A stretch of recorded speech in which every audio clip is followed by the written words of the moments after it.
caso clínico está relacionado a um paciente do qual eu atendi no Hospital Santa Isabel no dia 20 de maio de 2019, às 14 horas e 20 minutos.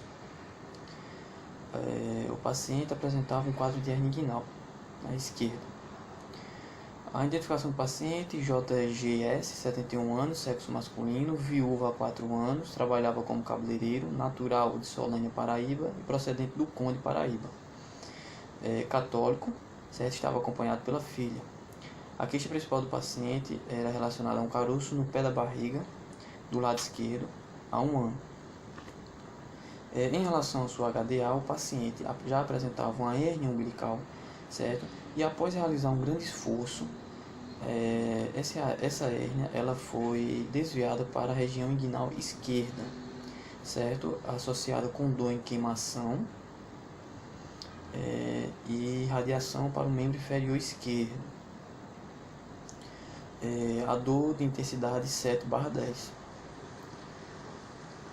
A gente sabe que a hérnia, o quadro de hérnia inguinal, é um caso onde há uma protrusão, certo, das vísceras abdominais, sobretudo do intestino, através da formação de um orifício na parede abdominal, certo, provocado por um esforço muito grande, certo, por haver um aumento da pressão intraabdominal. Para isso, a fim de concluir o diagnóstico do paciente, foi necessário realizar a manobra de Valsalva, certo? Onde é necessário exalar o ar, certo? Contra, por exemplo, o dorso da mão, certo? Dessa maneira. Ao exalar o ar, certo? Eu vou fazer com que haja um aumento da pressão intraabdominal, certo? Provocando um direcionamento do ar, certo? Em direção a hérnia, certo? Fazendo com que haja um aumento de volume da hérnia, certo? Essa é a manobra de Valsalva, certo? Concluindo então o diagnóstico do paciente, Ele estava acamado, no hospital, a fim de realizar o procedimento cirúrgico, certo? Da retirada da hérnia inguinal.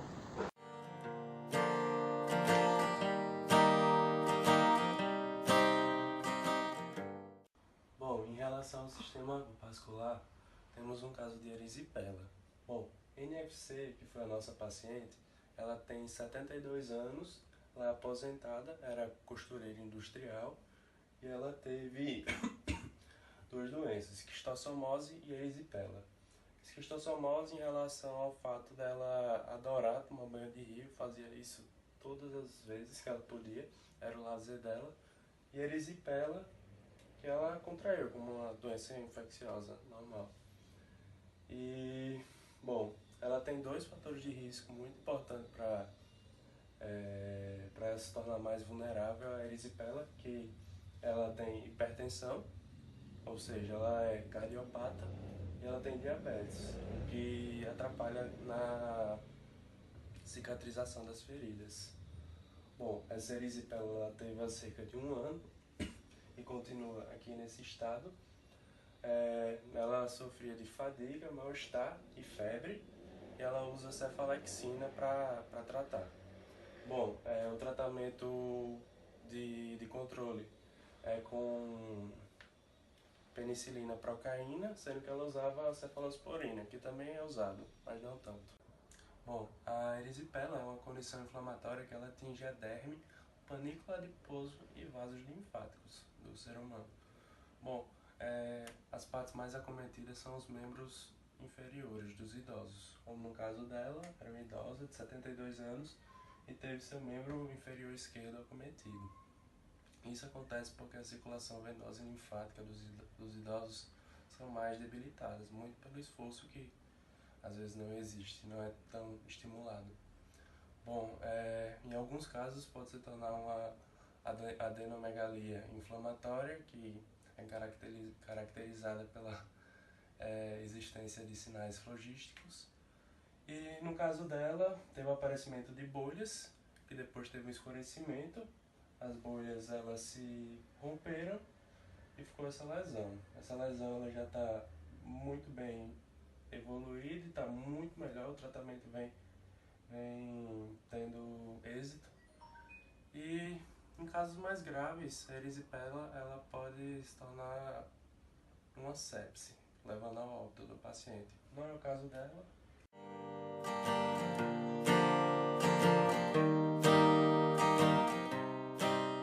Eu vou apresentar o caso de uma paciente acometida de artrose. A paciente é MSC, 53 anos, parda, divorciada, natural e procedente de João Pessoa, católica, auxiliar de serviços gerais, destra. No interrogatório sintomatológico em relação ao sistema osteoarticular, a paciente afirmou a artrose. A artrose é uma doença da cartilagem articular que pode comprometer outros componentes articulares, como alguns ligamentos, o líquido sinovial e a membrana sinovial. A artrose não vai apresentar fenômenos inflamatórios sistêmicos, nem comprometer o estado geral do paciente. A artrose afeta principalmente as articulações que suportam peso, as interfalangianas proximais, interfalangianas distais, as metatarsais do primeiro dedo do pé e a articulação temporomandibular. Algumas manifestações da artrose incluem dor, que pode ser de leve a intensa. A nossa paciente referiu uma dor moderada, que piorava com os movimentos. O inchaço, que como a gente pode ver na foto, está presente em todos os dedos. A rigidez articular, que piora com o repouso. A limitação de movimentos e a crepitação. O diagnóstico da artrose é essencialmente clínico, mas podemos solicitar alguns exames radiológicos que vão manifestar a diminuição do espaço articular, osteofitose e a esclerose do osso subcontral. Existem alguns fatores de risco para a artrose, como o sexo feminino, a idade avançada, principalmente após a 5ª década de vida, e lesões repetitivas nas articulações.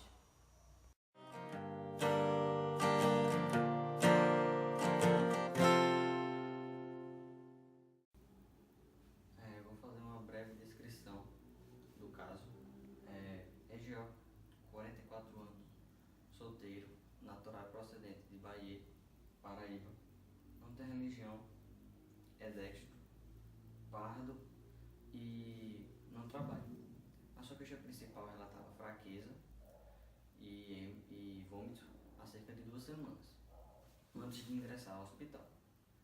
E quando chegando ao hospital Padre Zé para colher as informações para a história atual da doença, nos foi relatado que, além disso, relatava náusea, claro, e febre baixa há cerca de 1 semana.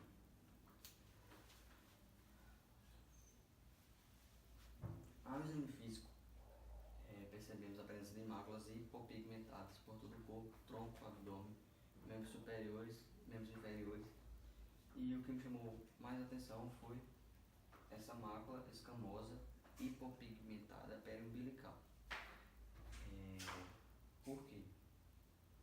Para diferenciar principalmente o sinal de Curry, que é uma equimose periumbilical, que é causada por quê?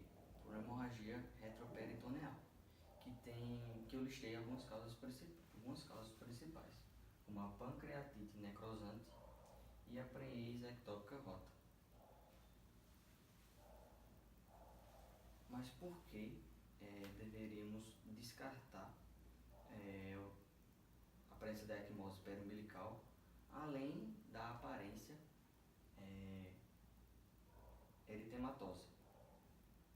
Porque o paciente, ao exame abdominal, não relatava dor, a palpação superficial ou profunda em nenhum dos quadrantes ou regiões, e além disso, a percussão se encontrava timpânico, universalmente em todas as regiões.